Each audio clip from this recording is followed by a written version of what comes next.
High, আমি শম্পা।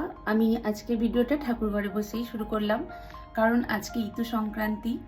ইতুকে স্বাদ দেব, তো সকাল থেকে সেই তোড়জোড়ি চলছে। আর আমার ইতু গাছ কেমন হয়েছে সেটাও তোমাদের আমি দেখাবো। প্রথম দিনের ছবি তো আমি তোমাদের দেখিয়েছিলাম, ইতু পাতার দিনে। আমি মাঝে কোনো ছবি ভিডিও তুলিনি। আজকে শেষ দিন, আজকে একটু ছবি ভিডিও তুলবো এবং সেটা তোমাদের আমি দেখাবো।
আমাদের ইতু ঠাকুরকে দুবার পুজো করা হয়।